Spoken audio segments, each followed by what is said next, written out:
Oh, I don't.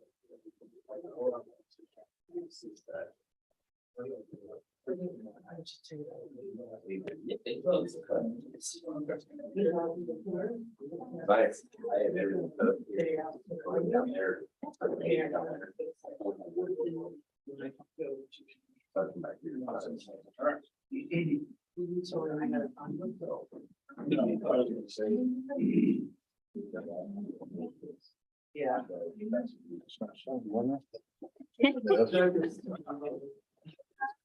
It's there. And then some. It looks like it. You have a proclamation to sign too for this week. Do we? For this week for the train depot.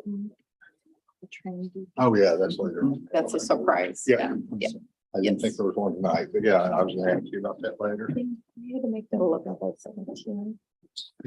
Okay, we're a little late. Sorry, ladies and gentlemen. We had a previous meeting that ran a little long. The boss go.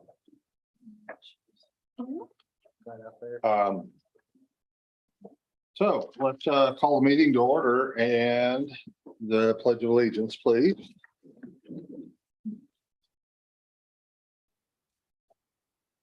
Pledge allegiance to the flag of the United States of America. And to the republic which we stands, one nation under God, indivisible, with liberty and justice for all. Thank you. Roll call, please, Miss Jody. Yes. Osborne, Here. Bentley, Here. Lund, Here. Euler, Here. Kushner. Here. Approval of the minutes, October 10. Move to approve. Osborne, Yes. Bentley, Yes. Lund, Abstain. Euler, Yes. Kushner. Yes. Adoption of the agenda. Move to adopt. Osborne, Yes. Bentley, Yes. Lund, Yes. Euler, Yes. Kushner. Yes. So I don't mess up like I did last week. Now we'll do a public hearing. Barbara will give us we're gonna open a public hearing on an ordinance amending home occupation regulations, an ordinance amending chapter 27 of the code of ordinances of the city of Warrensburg, Missouri regarding home-based businesses. Mayor and City Council, you might recall that a little over a year ago, the city overhauled its home occupation ordinance and tried to streamline it, make it a little easier to understand and follow on behalf of residents hoping to open a business in their home. And that's been working pretty well for us. And earlier this year, in their spring session, the Missouri legislature adopted two new provisions that dramatically change how cities are allowed to regulate their home-based businesses, including changing the name from home occupations to home-based businesses. And so in order to be consistent with state law, city staff has worked with legal counsel to draft the ordinance that is in front of you this evening for consideration. And it does completely repeal the existing ordinance that you have on record and replace it with the text that's provided in the proposed ordinance. The beginning first 9 sections or so of the ordinance just simply change the reference from home occupation to home-based business. So there's not a lot of substance in those first 9 sections. But it's starting in section 10 of the proposed ordinance, you see the new language that would appear in section 27-203, which would become our section entitled Home-Based Businesses in Residential Districts.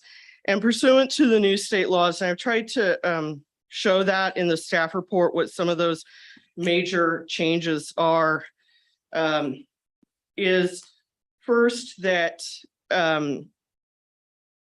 we would not issue any kind of, like right now we require up until August 28th, I should say, we required home occupations to, when they came in to get a business license and they said what their address was, Carl or Chris would say, oh, that sounds like a residential area. You need to go downstairs and check with the city planner and make sure that meets our standards for home occupations. Going forward, there's no discussion like that. So we're not allowed to register or do any type of special permit or license for a home-based business. So when they come in and say, I'm here to get a business license for such and such address, and it's definitely a residential area, we just go, sounds great. You got your business license paperwork, and then we issue a business license. So there's no more conversation about registering a home-based business. We previously had a list of prohibited home occupations, and we can no longer have a list of prohibited home-based business, any kind of home-based business. So any type of business could potentially be a home-based business. The state does define, and we have copied that into our ordinance, a set of performance standards that if you follow those standards, though, you should be relatively no impact on the neighborhood. And so they have set those forth, and we preserve that in our language in the ordinance you have in front of you this evening. But it will allow them, so previously you could have, you had to have your home-based business in the primary dwelling unit, in that primary structure. You might have it in the basement or an attached garage, but it had to be in that structure. You couldn't have it in the shed or the detached garage. That restriction is gone. And so you could have it in any portion of your lot, so long as it's not visible from the street. And then no longer a limit to the size. We had limited it to 25% of the overall square footage of the structure, nothing like that anymore. And there's no longer a limit to the number of customers or employees that could visit a home-based business. We did keep and preserve our regulations regarding parking and signs. And so those are the only two prior standards that we have held over into the new. On the whole, it's certainly a change. Hopefully, the provisions they have about not being visible from the street will be strong enough to keep them accessory in nature to the overall residential use of the property. Certainly, if there are complaints, then and we can determine that there is an impact. So let's say we can't see it from the street. So it's become an impactful home-based business. Then we would attempt to bring them back into compliance through the court system with misdemeanor tickets for violating an ordinance. But it will be a reactive enforcement. There's no having that conversation on the front end at the time a license is issued. Planning and Zoning Commission considered this at their meeting on, I believe they met on the 4th, September 7th, and did recommend approval. A copy of their findings is attached. I'd be happy to answer any questions.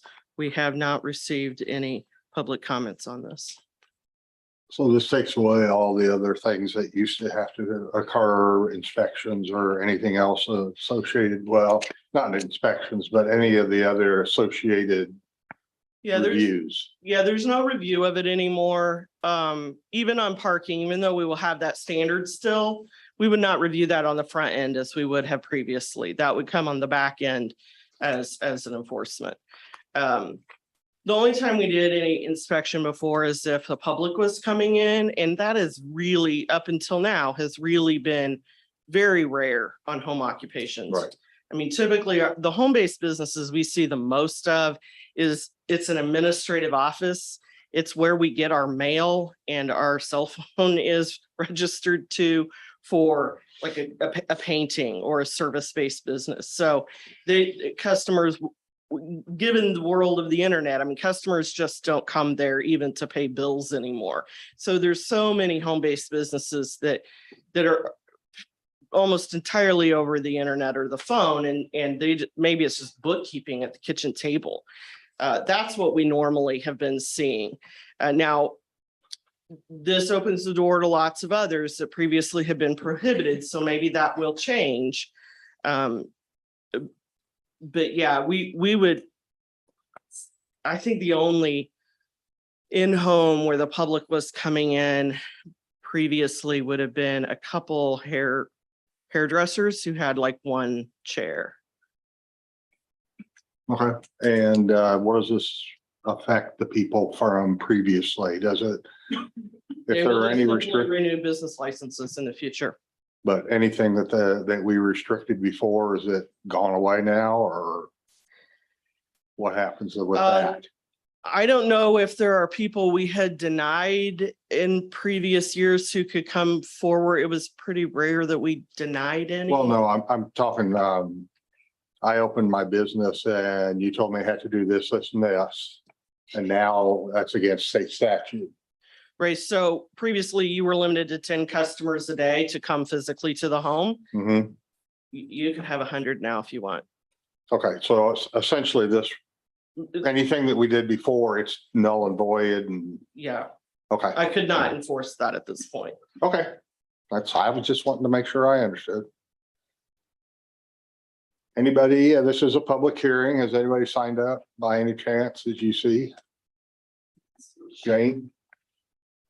She's Oh, I was gonna have her look. One person here, Yeah, that's for another. it doesn't say what it is, so it's on here, just look for it. Okay, all right. If there's no other council comments or. Then we'll close the public hearing.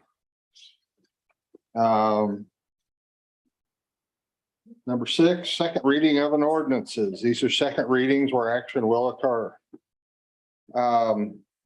Second reading of ordinance approving minor plat of NDS Industrial.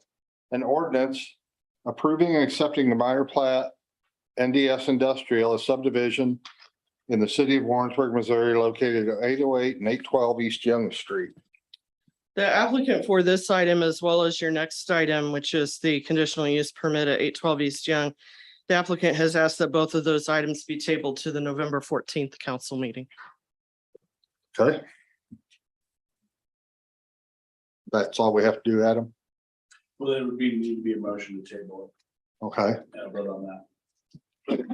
Motion to table the 2 items until the November 14th meeting. Osborne, Yes. Bentley, Yes. Lund, Yes. Euler, Yes. Kushner. yes. Okay, that skips us down to 6.3, second reading of an ordinance approving the final plat of Deer Run Cottages.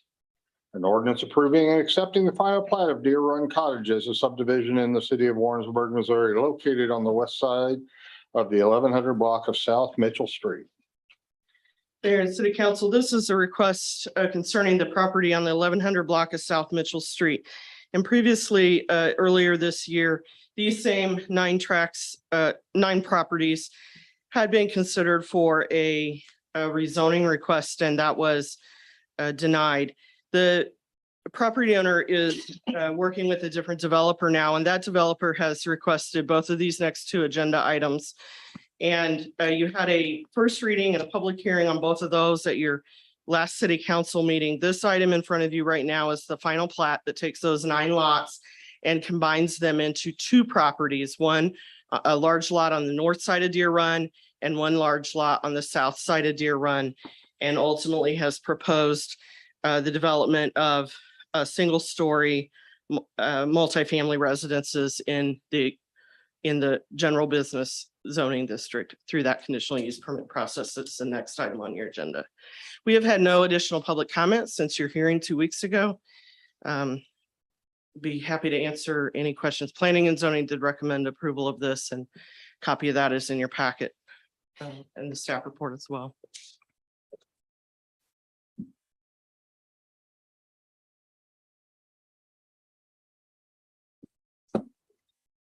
You gotta read it again, or do I? Well, you read it a second time. This would be for adoption or rejection. Okay, But you need a motion. Yeah. We would need a motion to proceed. Move to approve. Then I call for adoption or rejection. Osborne, Need a second. Second.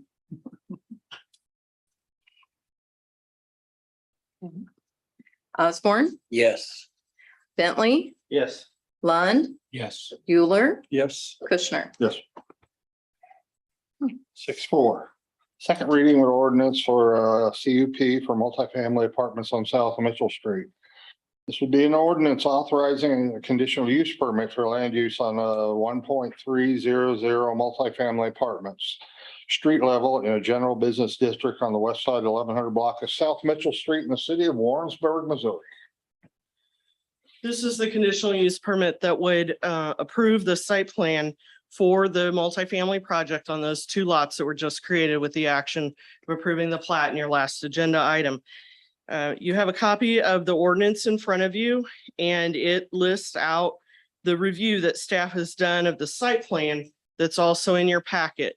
Those would be, think of the site plan as the conditions by which you're approving the conditional use permit. So with that ordinance, staff has indicated the requirements that we will need to see them correct before a building permit is issued. They are in agreement with those items. And then also, staff has requested the authority to approve the final site plan. If there is a significant change, staff would not approve that. That would come back before this body. But if they are largely consistent with what is in your packet this evening and the conditions in the ordinance, then staff would approve that as part of their building permit in the future. Planning and Zoning Commission recommended approval at their meeting on September 7th. We have not had any additional public comment since your hearing 2 weeks ago. I'd be happy to answer any question, and I know the applicant's representative is here this evening as well. Motion and a second, please. Move to approve the said ordinance. Second. Osborne, Yes. Bentley, Yes. Lund, Yes.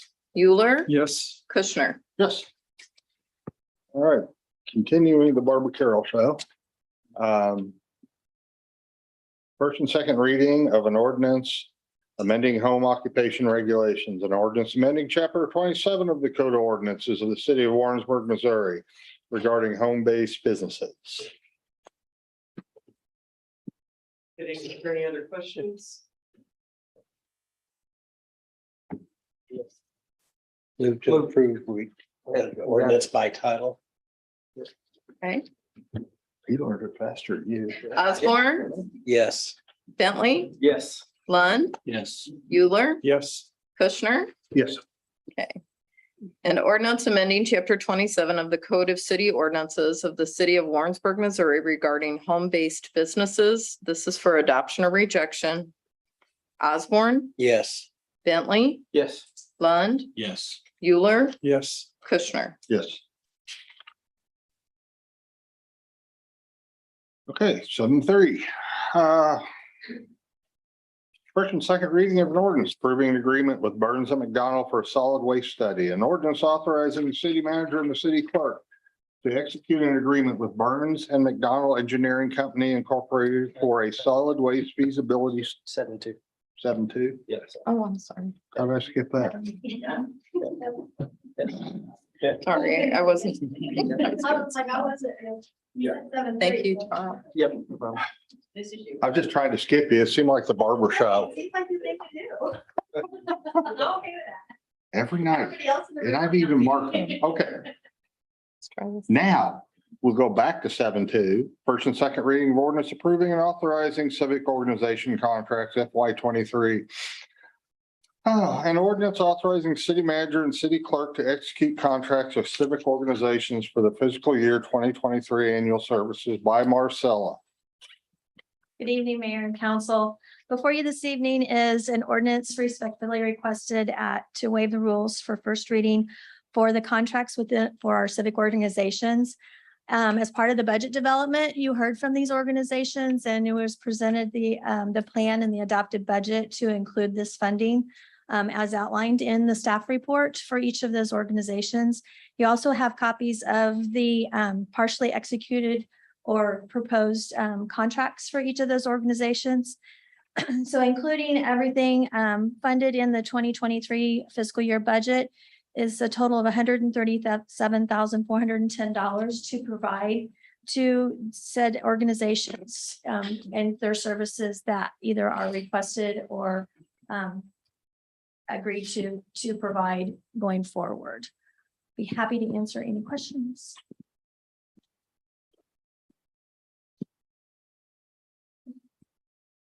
Move to pass that ordinance to second reading by title. Osborne, Yes. Bentley, Yes. Lund, Yes. Euler, Yes. Kushner. Yes. All right. An ordinance authorizing the city manager and city clerk to execute contracts with civic organizations for fiscal year 2023 annual services. This is for adoption or rejection. Osborne, Yes. Bentley, Yes. Lund, Yes. Euler, Yes. Kushner. Yes. Thank you. Okay, I apologize for this, is the third skip, so it's 3 times and I'm done. Won't happen anymore. I hope. Okay. First and second reading of ordinance approving agreement with Burns and McDonnell for solid waste study. An ordinance authorizing city manager and city clerk to execute an agreement with Burns and McDonnell Engineering Company Incorporated for a solid waste feasibility study and management plan by Barbara. So earlier, well, I mean, this story really begins a year ago in August when Republic Services took over for Heartland. And the city residents and businesses and certainly council members felt a lot of pain with inconsistent and inadequate trash service. Very inconsistent. And as time went forward and those issues didn't get better automatically with time, then that became a significant commitment of time on our staff and on all of you. And the question was raised, what options do we have? What can staff do? And it kept coming back that we don't have a franchise agreement with them and we don't have a lot of options. So earlier this year, at the end of February, you all passed a resolution giving a 2-year notice, which is required by state law, that the city was going to consider franchising or changing the open market system that we have currently in place.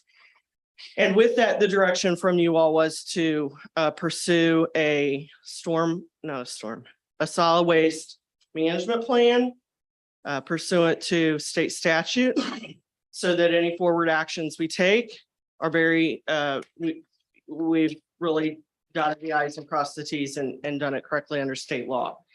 So we put that out for bid in June and those proposals were received in July. We received 3 proposals.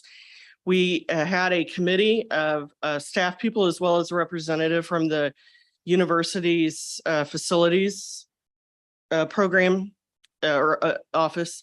And we reviewed those proposals in August and have been working with our top choice of Burns and McDonnell since then to negotiate the final scope of work and fee and timeline that are attached to the agreement in your packet this evening.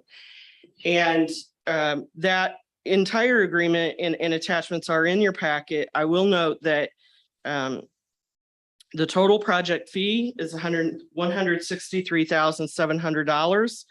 We would expect $152,400 of that to be spent in the current fiscal year, and about $11,000 will be spent in fiscal year 24.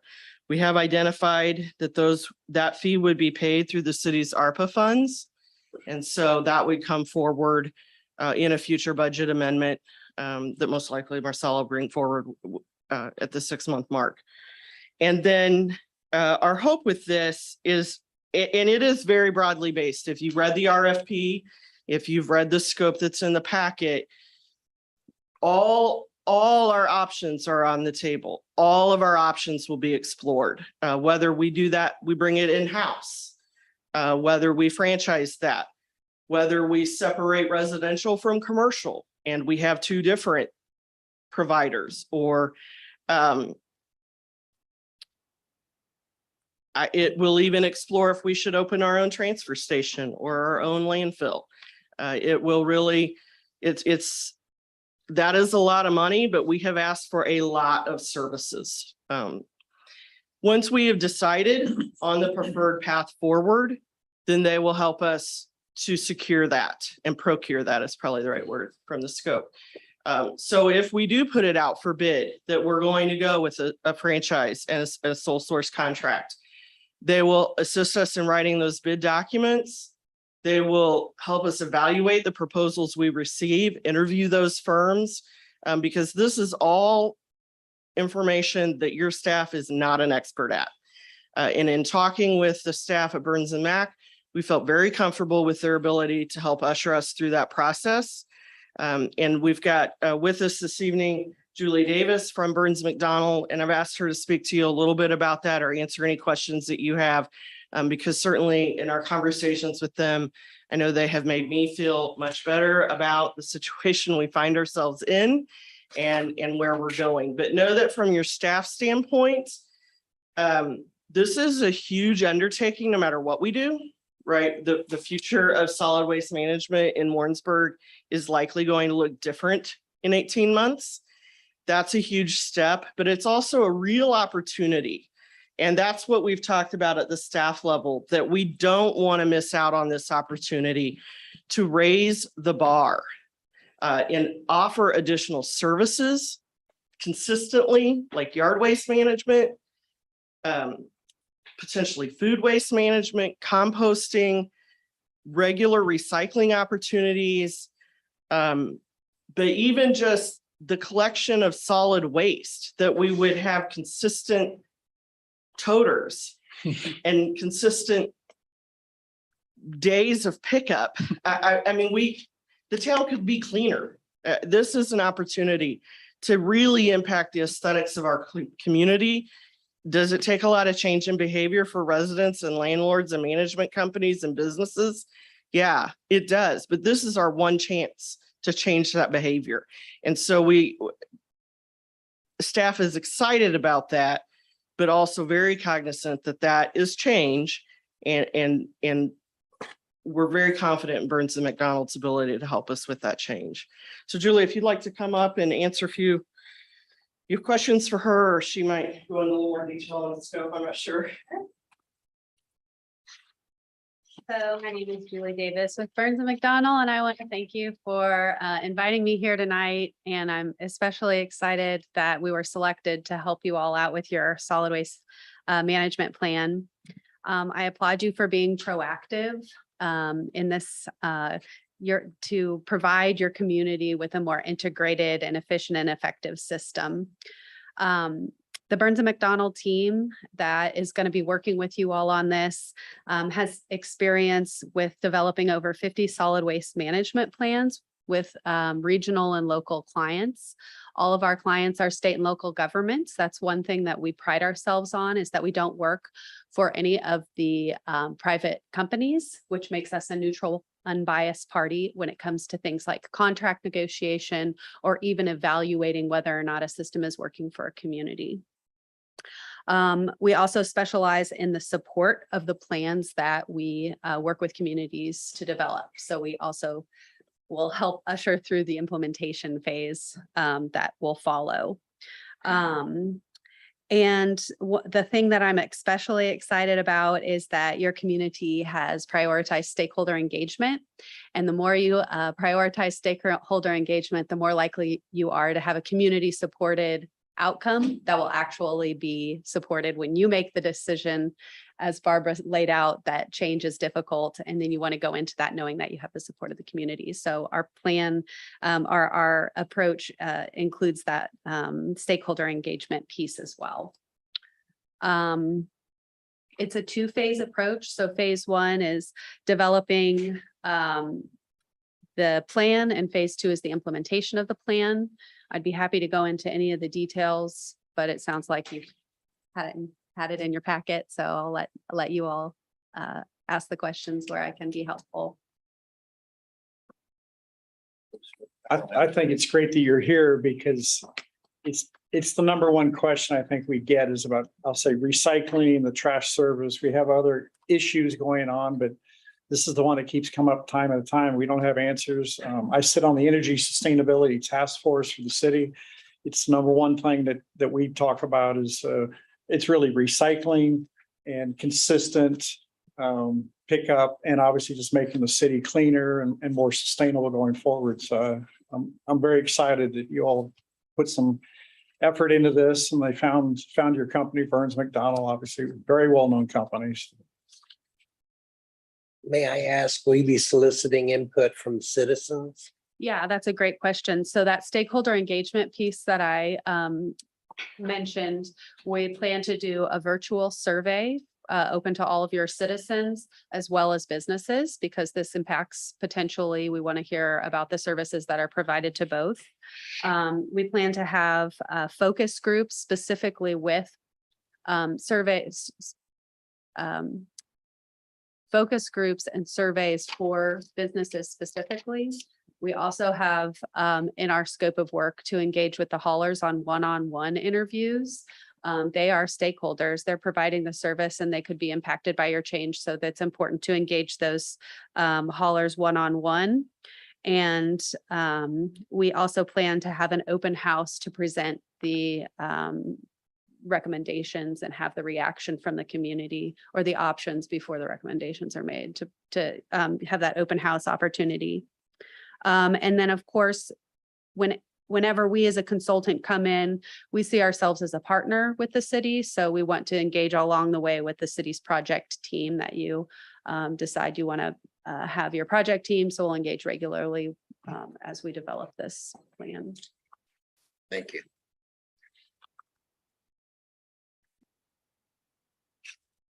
Okay, any more questions? I know it's really broad, as you said, the contract, but what is the timeline roughly that you come back? Sure. So we're hoping that I know we've pushed this back about a month, Barbara, but I think by the end of April, we hope to have the whole plan developed and then move into the implementation phase with whatever that looks like for the remainder of the year. We're ready to kick off tomorrow. All right, thank you. And we have, I should have mentioned, we did put it off for first and second reading. We would respectfully request that, but certainly if you need more time to consider and want to delay the second reading, that's at your pleasure.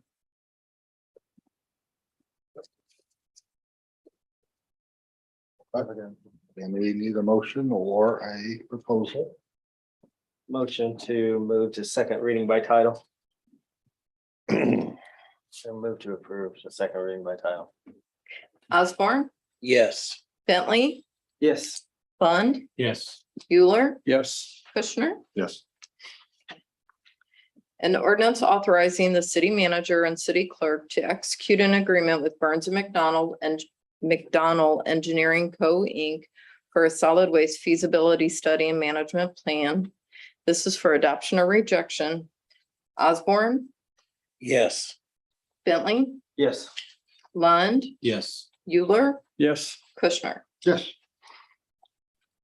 Okay, number 8, other business. 8.1, a resolution authorizing the city manager to apply for an economic revitalization grant offered by the Missouri Department of Economic Development and committing up to $700,000 as matching funds. Thank you, Mayor and City Council. You'll recall during staff updates at our last City Council meeting, we talked about the community development or the community revitalization grant being offered with the Department of Economic Development.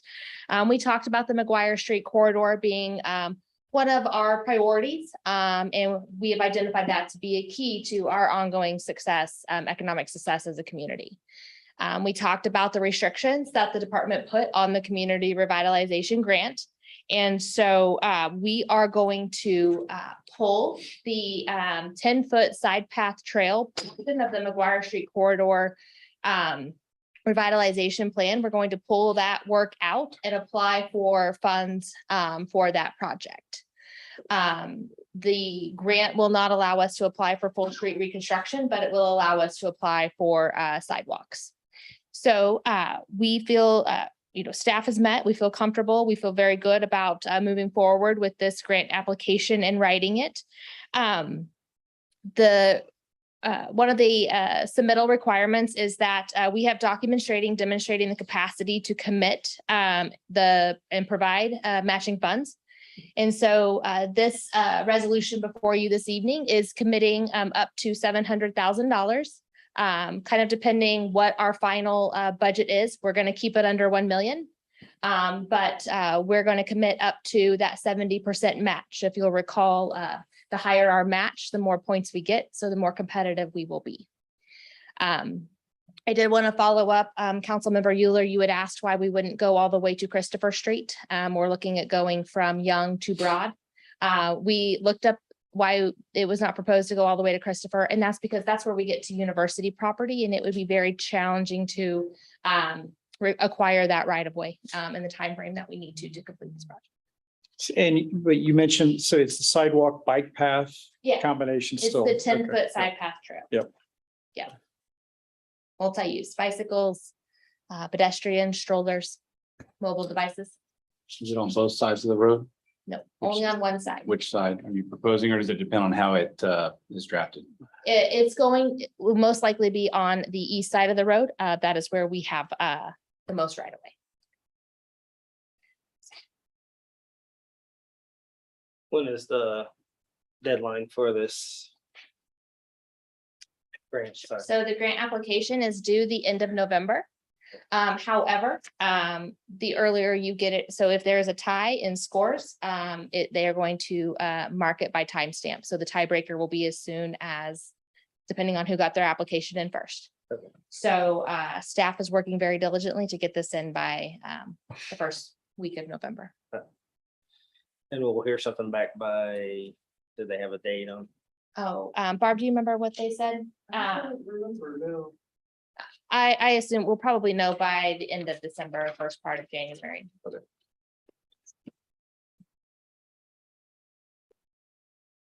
I don't have any, Pardon me? I don't have any questions, so Okay, ready. it's a resolution on the table, a motion. Move to approve the resolution as presented. Osborne, Yes. Bentley, Yes. Lund, Yes. Euler, Yes. Kushner. Yes. 8.2, resolution resolution requesting membership with the Midwest Public Risk and designating the city manager as the member representative for the city of Warrensburg. Thank you, Mayor and City Council. A continuation of the conversation we had during our work session that preceded this meeting. It is staff's recommendation to move away from a cost plus model for insurance and to move into a fully insured model. Furthermore, it is staff's recommendation to join Midwest Public Risk. Midwest Public Risk is a sorry, I want to make sure I get all the words here right for the record. So thank you for your patience. So Midwest Public Risk is a public entity. They are a risk pool in Missouri and Kansas. It is owned and governed by its members. The public entity risk pools are not-for-profit organizations, and they are able to offer more stable rates due to the spread of risk and economies of scale. Midwest Public Risk was able to provide the city a quote from the health insurance provider Cigna. That is going to potentially save the city. We estimate, approximately $14,000 in the first year, but also moving forward, we anticipate that we will see significant savings moving from Blue Cross and Blue Shield to Cigna. Midwest Public Risk and Cigna have been able to guarantee our health insurance rates at a 7% for the next 18 months, and then a 7% increase for the following year. The numbers that we've been seeing with Blue Cross and Blue Shield have been 20% in 2020 and 2021 and 27% this last year. So we are actually looking at a reduction in our premiums from this year into next year. from last year into this year. Staff believes that this is the best solution for our employees as well as the city to provide health insurance benefits. We do have a representative here from Midwest Public Risk. If council has any questions about what it looks like to join a pool. We did talk with legal counsel about reading through the bylaws and asking if they had any concerns. Legal counsel did not have any concerns. They did require about a provision in the bylaws for special assessments. So a special assessment would be if there were any extraordinary claims and if any special assessments had to be administered on the members. The representative from Midwest Public Risk responded that they had. It was over 20 years ago, and since that time, they have hired a firm to review their annual claims data and determine renewal rates. Additionally, they do utilize reinsurance carrier to minimize their risk for claims exceeding stop loss deductible. Other Missouri municipalities that are in Midwest Public Risk medical pool include Grain Valley, Gladstone, Osage Beach, Raytown, and Pleasant Hill, among several others. If we approve this resolution tonight requesting admittance into the pool, they will review it at their board meeting on October 26th. So that'll be just a few days down the road. And once they admit us into the pool, we will begin moving forward with our open enrollment process in December. So, are there any questions from council?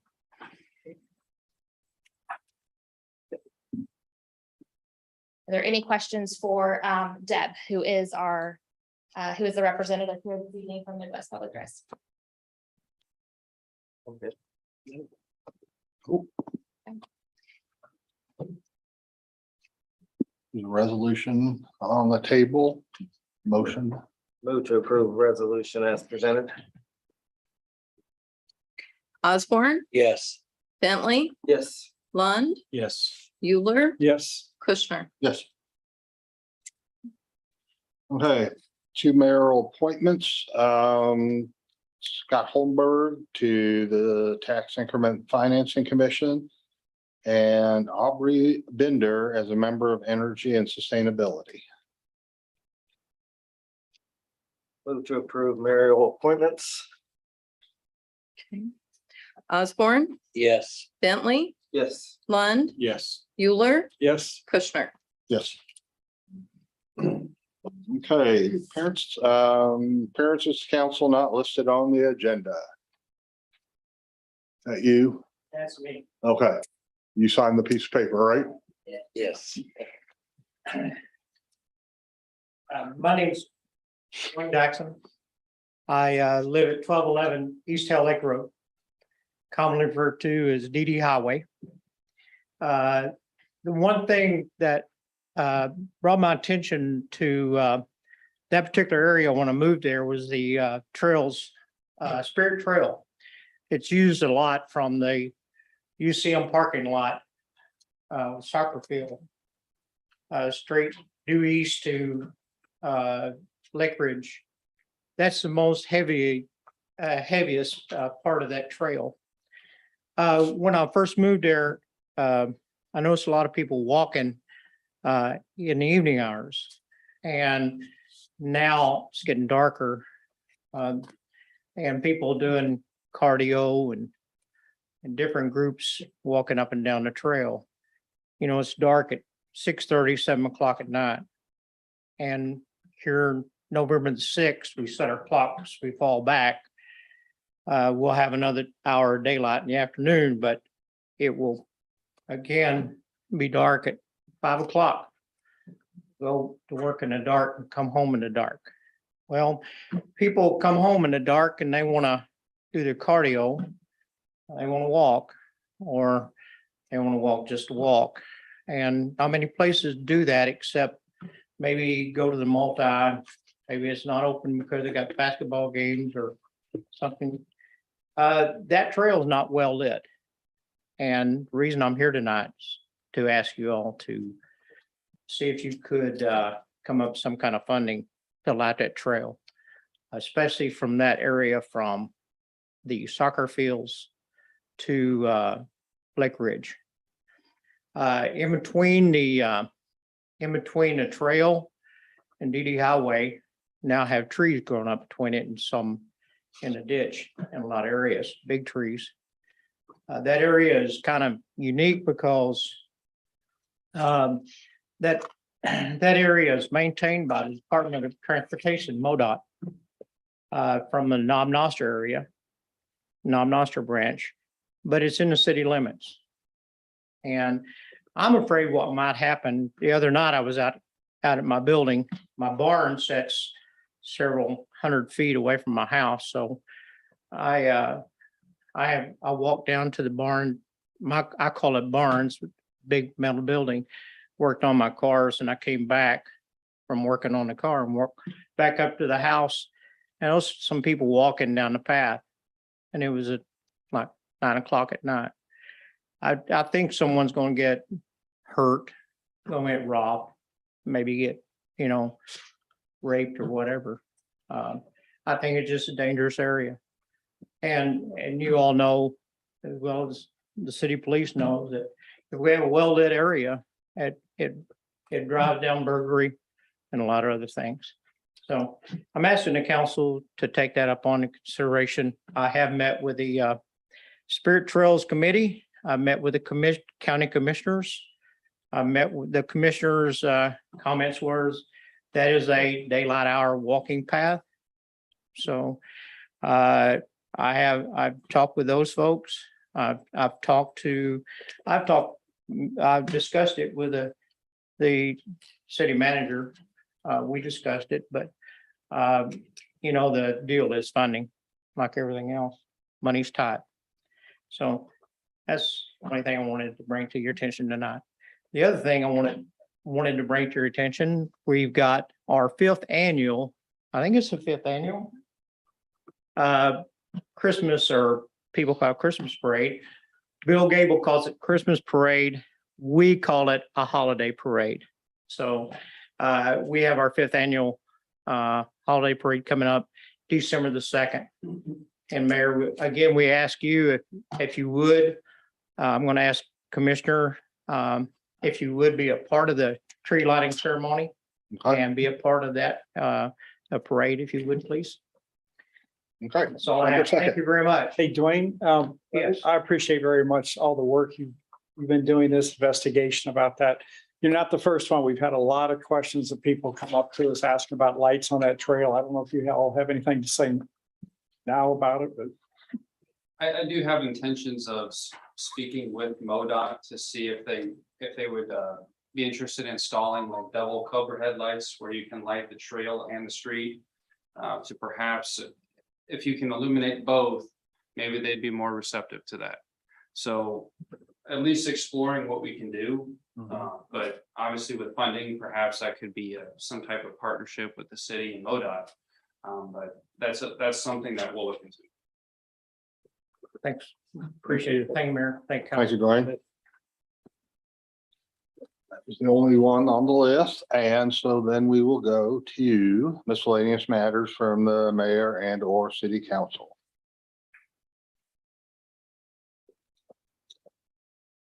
Hey, you on the end. Okay. That being done, so I don't forget her again, Marcella. And the Director of Finance report. Good evening. Before you this evening is the preliminary numbers as of September 30th of 2022, the end of fiscal year 2022.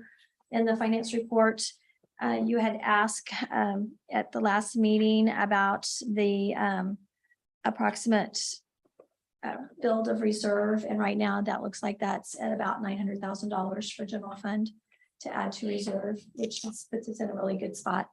Those numbers will change. There'll be a definite number provided for you in the final audit report as adjusting entries are done for audit. So I just want to caution you with that. Also included is the investment report. I checked, investments are upwards of nearly 5% at this point. So we will be looking at investing more funds, as we see that those are available and we look at the cash flow opportunities. That's about a 6-month window, that's just under a 5% interest earnings base right now versus our 2% that we're guaranteed from the bank at the moment. So Cool. trying to earn us as much money as possible. Hey, Are we happy to answer your questions? squeezing the turnip. Any questions for Marcella? All right, and then we're back to the Danielle report, the city manager report I think and staff. better appreciate can step up. You're starting to talk as much as Marcy does. I'll keep it short. Good evening, council and Mayor Kushner. Just wanted to advise you that we completed our qualifications last week. All the officers were issued new 9mm pistols that we were able to get funded this last year. And everybody seems like it's Christmas around there with the radios and the new equipment that they're getting. So we're pretty pleased with that and really appreciative. Thank you for helping us do that. Then we also hosted active intruders / shooter drill at City Hall. We kind of revamped the active shooter intruder for like the schools. We hosted that for the businesses. And we implemented that last week, I think last Thursday, I believe it was, for City Hall. We put on a presentation for about an hour and a half of PowerPoint, and then once that was completed, it went into real life scenarios. Did approximately 3-4 scenarios with us. City Hall employees, sound like that's been inquired about for some time, and we were able to get that completed. So it seemed like city staff really appreciated that and made that happen. So any questions in reference to Nope, I heard you only killed Jody. well, she was short lived. That's in the Kathy. Yeah, he did on the second. He took one for the team. Barb did very well with barricading. I lived in all three. There is no doubt in my mind you will survive. It's on a door. That's it. We have more comp reports following the. Good, thank you. Thank you for doing that. It's been well needed. Mhm. Next. Yes.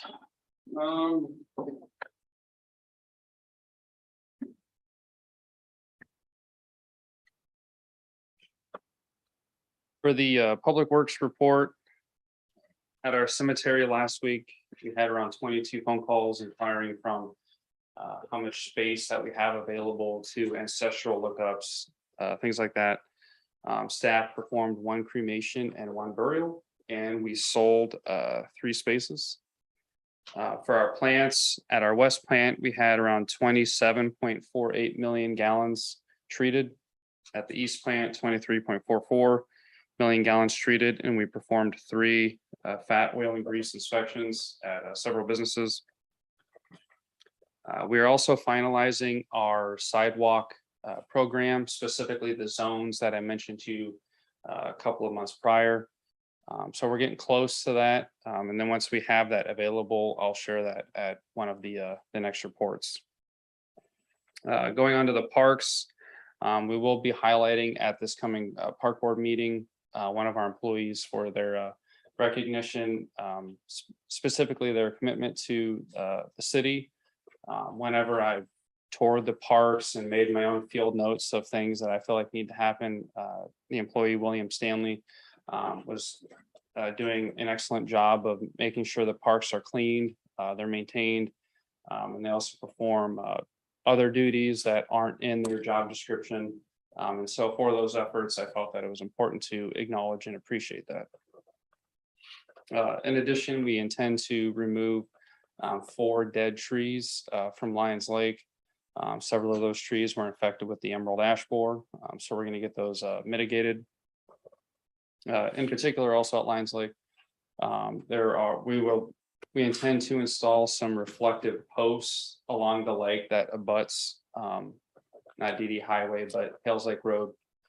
It hugs the road pretty close, and so for those that have poor night vision, hopefully the reflective posts will improve the safety. We're also gonna be looking at possibly getting a street light or some type of lighting in Blind Boon to help illuminate some of the park on the west side. I believe that's all I have. Thank you. Good job. Just a final comment for city manager's report from the solid waste study that we're getting ready to undertake to employee health benefits to a lot of the grant projects and some of the other capital improvement projects and implementing new equipment and public safety, and of course staff's busy, but we're happy to be busy. We're excited about the things that we get to work on, but please don't hesitate to reach out to us if you guys don't have anything else you want us to look at, address, or take on. So I have one question for you. We talked about, I don't know, a month or so ago about drop off large items. That continues to be a big question out there. yeah, so we put out on our Facebook page that the bulky item drop off for Johnson County was held in Holden this year. And so they didn't want to do one in Warrensburg and one in Holden, but the one in Holden was open to all Johnson County residents.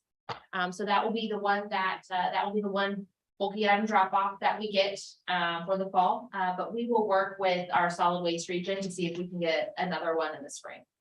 Okay. And of course, Marcy.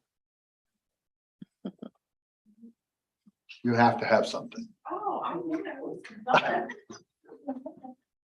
Well, we mentioned, you mentioned Christmas for the radios. It was really exciting times for the WCB. We have 2 new part-time employees that have joined us, and both were in the office today, and it was really, really incredible to hear them talking back and forth. Very excited to have that help and letting us go forward. Big kudos to HR and everybody that made it happen. Also, the bid docs for 205 North Holden, the renovation were released late last week. And so we have an opening date of November 16th for those bid documents. Really, really grateful for Bill Gray's patience with me during this process. So I'm very, very excited. We have some dates and we're really looking forward to it. Good. Anybody, anything else? With that, then we shall adjourn.